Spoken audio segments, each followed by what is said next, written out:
Good morning and welcome to The Balancing Act. We're so glad you joined us. I'm Julie Moran. And I'm Olga Villaverde. Glad you're with us. It's going to be a very jam-packed show, and for good reason. Right, Julie? Right. We're focusing on disease awareness today. One being the most prevalent chronic issue of our time, the other being so rare the chances of getting it are 1 in a million. So let's get right to it. The Balancing Act starts right now.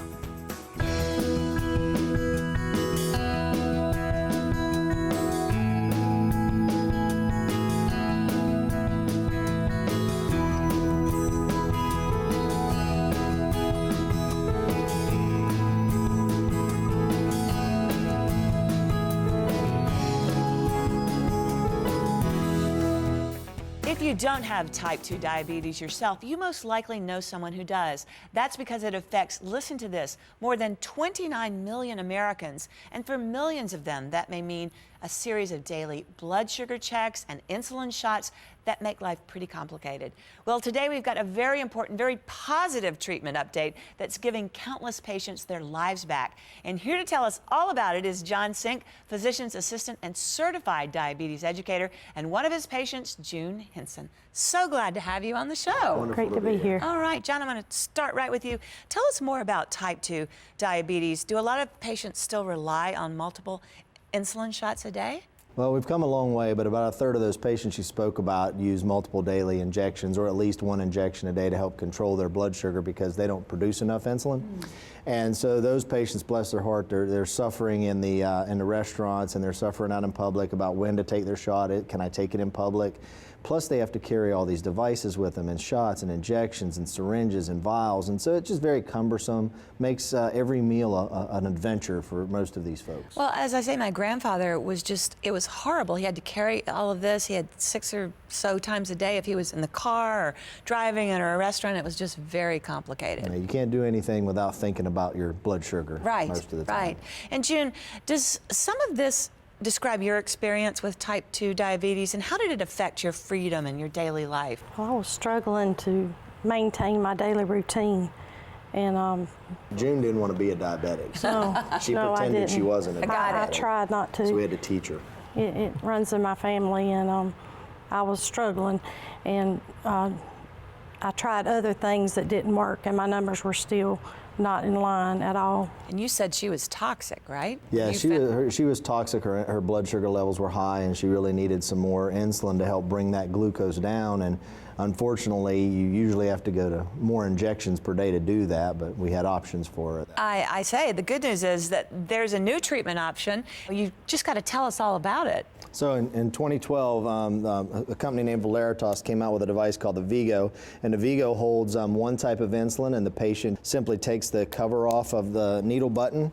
They push that down, and a small needle goes up under the skin. Now, they would wear it on their arm. They could wear it on their abdomen. June frequently wears hers on her abdomen. That's where she's comfortable.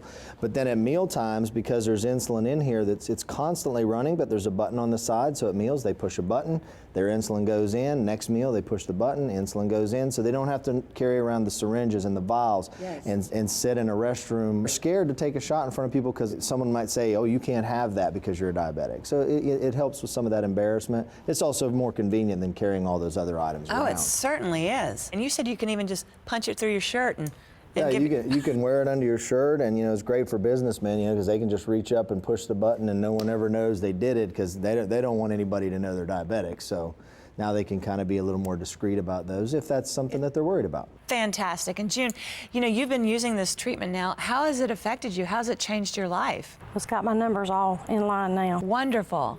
And John, tell me how that works for her. She puts it on her skin. It's got a little sticky. She can wear it under her clothes, so she can wear it on her arm, she could wear it on her abdomen, and then she needs injections or insulin prior to each meal, so now she can do that just with a push of a button instead of carrying around insulin syringes or insulin pens or things like that. Helps her with her struggle a little bit to make it a little more like a real life instead of where's my stuff. I don't have to do the number and then calculate how much to give me. That's done for me. That's so fantastic. And John, I'm curious, are there clinical benefits that have been noticed with the Vigo? Well, certainly, a lot of those patients that we spoke about, that 6 million patients, are not reaching their goal, and that's a hemoglobin A1C is their glucose measurement. And they're not reaching that goal because they miss an injection, or they don't take an injection, or they go out and forget it at home. So this device makes it a little more convenient for them to get those things that they need. And the clinical studies that have been out, all of them have shown a pretty significant reduction in A1C versus what they were taking before. And you said this is relatively new. Do all doctors know about this? No, unfortunately, this is it's a small company that has this device, and so they have a small team of people out there trying to get the word out, and at meetings and educational meetings. So there's still a great majority in rural areas and some cities that just don't have access or haven't heard about it. And hopefully we'll get that message out there at some point. And viewers, let's get that message out there. And John, I'm just curious, where do patients and doctors go to find Vigo? So they can go on the website if they want to. It's www.go-vigo.com, and there's information for patients. There's information for healthcare providers right there. They can look that up and get going. Get going. Excellent. John, June, thank you so much. All the best to you, June, and thanks for being on the show. Wonderful. Thank you. All right, and don't forget, for more information about type 2 diabetes, log on to thebalancingact.com, and don't forget to follow us on Facebook and Twitter.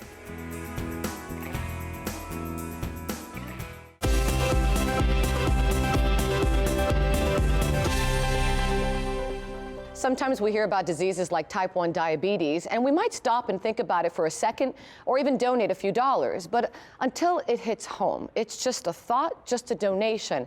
But for the CFO of one of America's largest car care companies, juvenile diabetes is very much at the forefront of his mind, both corporately and personally. Here to tell us why he and his company decided to be the change in the fight against type 1 diabetes is Mike Norona from Advanced Auto Parts. And also joining us is Dr. Aaron Kowalski, Chief Mission Officer and Vice President of Research of the Juvenile Diabetes Research Foundation. Good morning to both of you. Morning. Good morning. Mike, let me start with you. I mean, everybody, I would assume, has heard of Advanced Auto Parts, but I don't think everybody really knows or they're aware of the history of philanthropy that your company has. And I'd like you to share that with them. Yeah, it's such a great company. I mean, we started in 1932 with a few stores in Virginia. Now we're the largest aftermarket auto part car store in North America with over 5,200 stores. And we're always trying to serve our customers better than anyone else. But the other part of our company, and it's part of our values, is to give back to the community. In fact, we think giving back to the community is one of our highest callings. Improving people's lives. So building relationships with charitable organizations like Building Homes for Heroes, the United Way, American Red Cross, and our longest standing relationship is with the JDRF. And let's expand on that relationship because it's grown, and what a difference you've made. The relationship with JDRF is really special, and I'll tell you where it started. Our founder's son and former CEO, Nick Todman, had a babysitter whose brother had type 1 diabetes.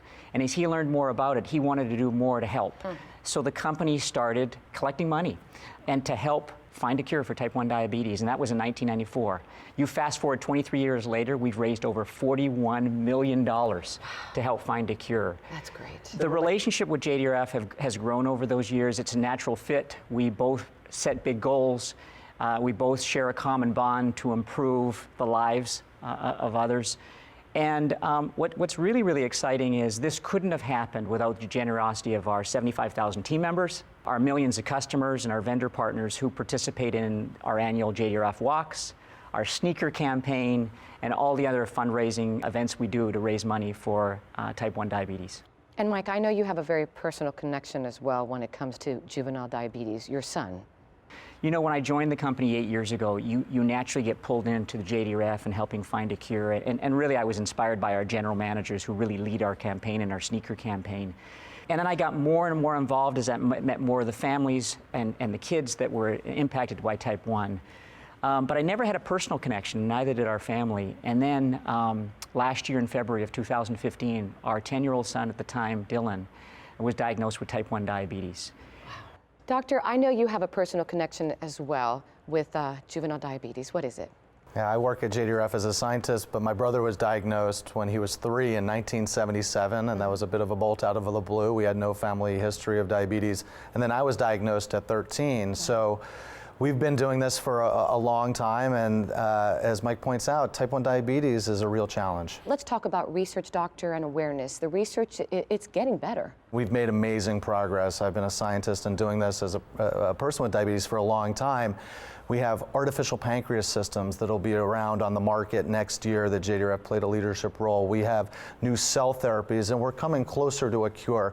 Advanced Auto Parts has been an incredible partner, over $41 million of research funding, and we couldn't do it without partners like Advance. And we've been showing our viewers a video of JDRF and all the awareness they're creating, fundraising events that they've had. I can see it, I see the energy, it's building. When you see that video, when you see what JDRF is doing, when you see people getting involved, Mike, it's just, especially because of your son and so many other people out there, it's just gotta be so amazing for you inside. You can't give enough thanks to the JDRF and what they're doing to prevent, treat, and ultimately find a cure for type 1 diabetes, and it's just amazing. Doctor, how can we get involved and make a difference? We have JDRF chapters all over the country. In fact, here in South Florida we have chapters, but local folks can help you at JDRF. We have advocacy vehicles, so we are always looking for folks to be diabetes advocates for us. And Mike, at the end of the day, you know, getting involved, it makes such a huge difference, doesn't it? It does. You know, one of the things that was really, really powerful is when you get involved in something and you get educated on something and you get the passion, you just want to help out. And our annual sneaker campaign is what raised that $41 million. A big chunk of that came from our sneaker campaign and our customers. So part of it is just education and part of it is getting involved. Well, I have a feeling a cure is right around the corner. You have to make me a promise. Will you make me a promise? Yes. When we find that cure, you bring your son back to our show. We are going to have a big, big party. Yes. Doctor, for our viewers out there who'd like more information, is there a website? JDRF.org, and you can find a lot of information about how we're going to cure T1D. Thank you for what you're doing, Doctor. Thank you. Mike, thank you for sharing your story. Thank you. And of course, if you'd like to get involved and help find a cure, log on to JDRF.org, or you can go to our website, thebalancingact.com, and don't forget to follow us on Facebook and Twitter.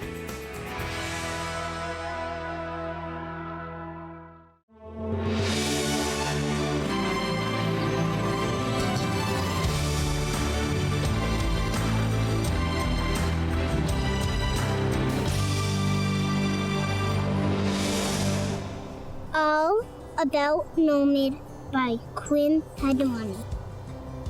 Nomid gives me headaches. Nomid gives me fever. Nomid gives me lots of flashes. Nomid makes me tired. Nomid makes me brave. When it comes to the disease you just heard about, approximately 100 people have been affected by this disorder worldwide. And that makes my next guest very, very, very special.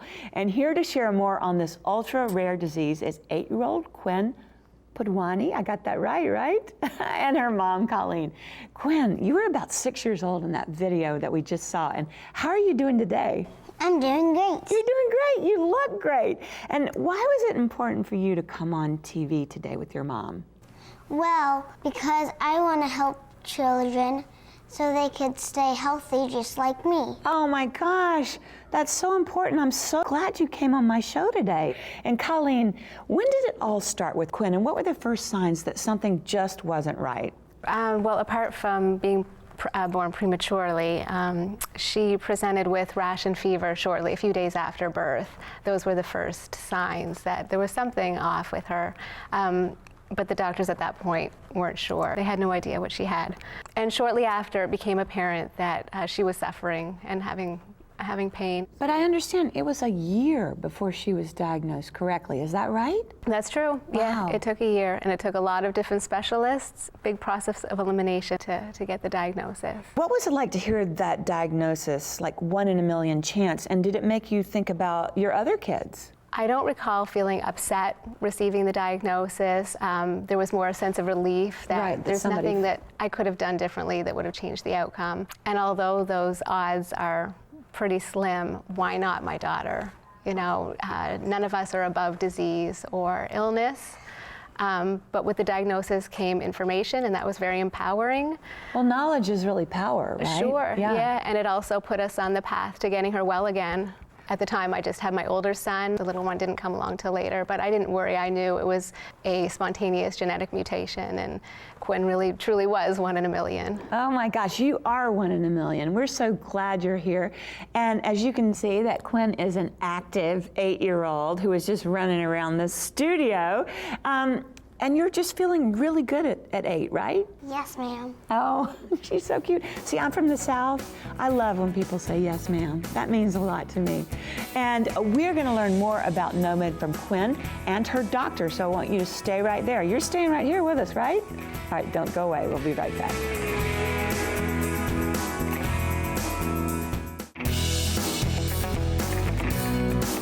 Welcome back to a very special Behind the Mystery, and we're joined by a very, very, very special young lady. Quinn is back with us on the set. How are you?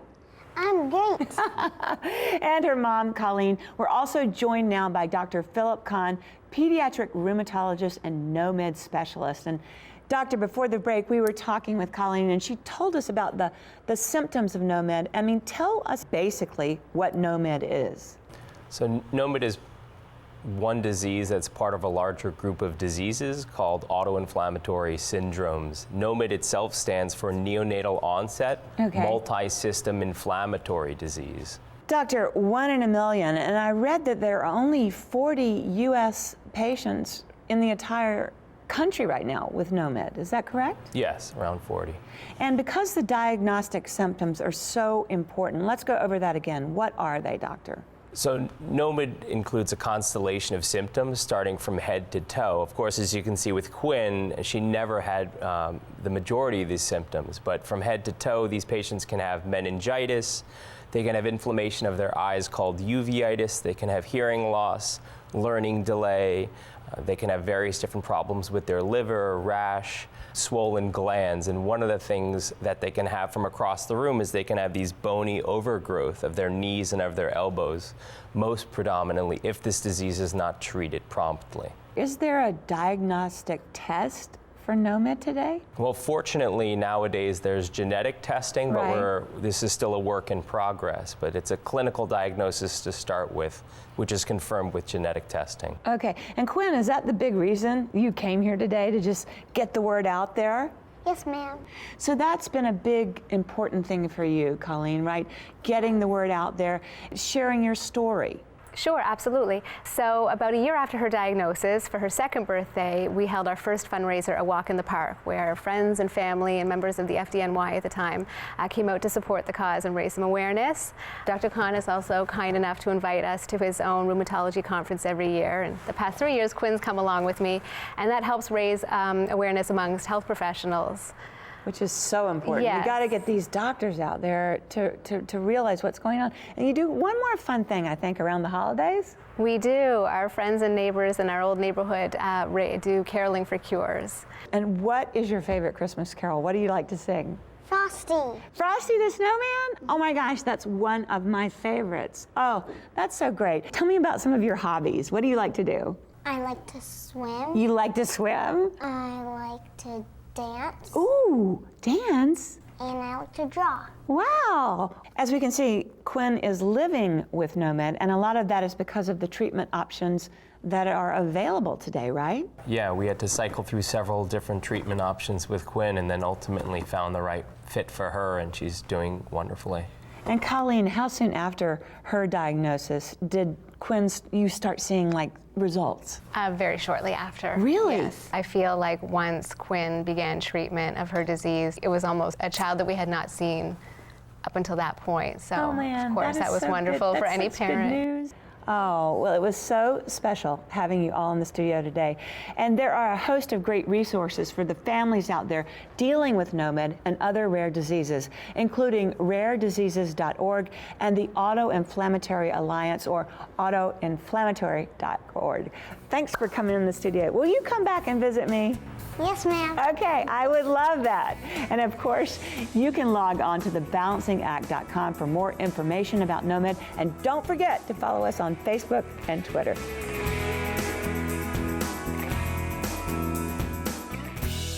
What a wonderful kid. And what a great mom, too. They're making such a difference in the world. And we hope we've made a difference in your world today, especially for all of you out there who are fighting an illness as rare as Nomid or one as common as type 2 diabetes. So be sure to log on to thebalancingact.com for all the info you saw today. And don't forget to follow us on Facebook and Twitter. So long, everybody.